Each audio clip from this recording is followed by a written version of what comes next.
Good afternoon बच्चों। हाँ, तो बच्चे फिर हम यहाँ शुरू करते हैं। x चर संख्या का मान निकालना है। इसमें चर संख्या है x और अचर संख्या है 2.5, 2.4 और 1। तो हम x है तो x का मान निकालेंगे कि x के जगह पर कौन सी संख्या आएगा। हम अब आगे चलते हैं। तो इसमें या लिखाएगा बेटा, या लिखते हैं। तो अब यहाँ अभी कुछ नहीं करेंगे।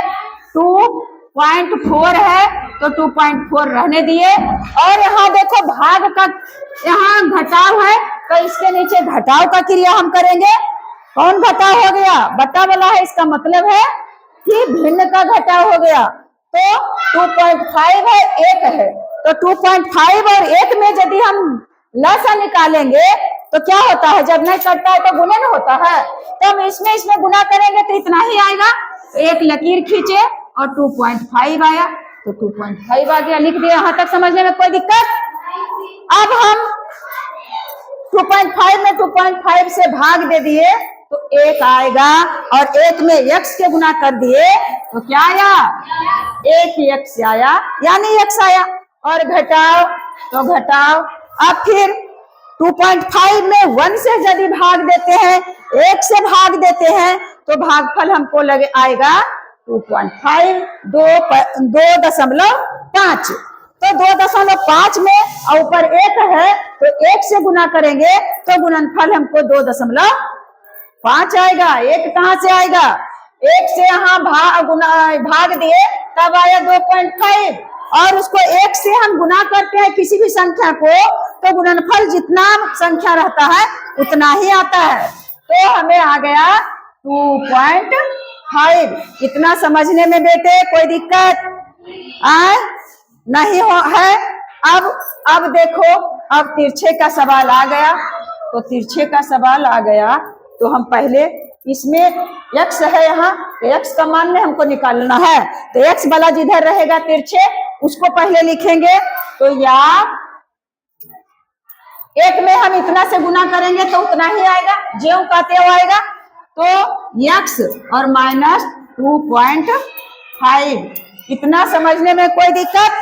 और अब आगे बढ़ते हैं, तब ही तिरछे में गुना करते हैं तो हो गया 2.4 और गुने 2.5। यही ना किए? ये गुना करके लिख लिए क्योंकि ज्यादा में गुना करना है। अब क्या होगा बाबू? यहाँ माइनस का चिन्ह दिया हुआ है जी। हाँ, अब गुना करके देखते हैं कितना गुना हम करते हैं। तो इसको चाहे तो भिन्न में बदल ले। हमको लगता है कि इसको भिन्न में बदल ले, भिन्न में बदल लेते हैं। तब देखो x माइनस 2.5 है तो 25/10 हो जाएगा, दशमलव हट गया। दशमलव के बाद 1 अंक, तो 1 0 बताए हैं दशमलव हटाने की क्रिया। उसके बाद यही चीज है जो ऊपर है वही तो है, और 24 हो जाएगा 10। इसका भी हम हटाए दशमलव, तो बटा में दशमलव के बदले 1 और 1 अंक है तो हो गया 1 0, और गुना 25 यहाँ भी दशमलव के जगह पर 1 और उसके बाद 1। यहाँ समझने में कोई दिक्कत नहीं न? या अब इसको हम आगे लेके चलते हैं। तो देखो अब आ गया फिर यहाँ पर भिन्न का घटाव।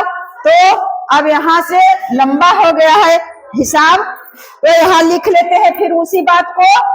x माइनस 25/10 और बराबर 24/10 और गुने 25/10। हल्ला नहीं करो बेटे, हल्ला नहीं करो। अब हम इसी को दोहरा के वहां पर लिख लिए क्योंकि उससे अब नीचे चलेंगे तो अगला स्टेप समझ में आ जाएगा। या अब देखो यहाँ 1 है तो इसमें हम कर देते हैं 1 10 का लसा हमको आ गया 10।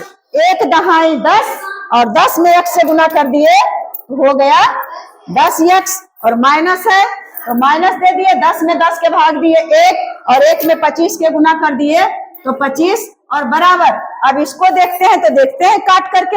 हाँ कटेगा तो 2 पचे 10 और 5 पचे 25 और फिर 5 दूना 10 और फिर 12 दूना 24। इधर कितना आया? नहीं 12 नहीं, अभी 2 तो और बचिए रहा है। 2 छक 12 कितना आया?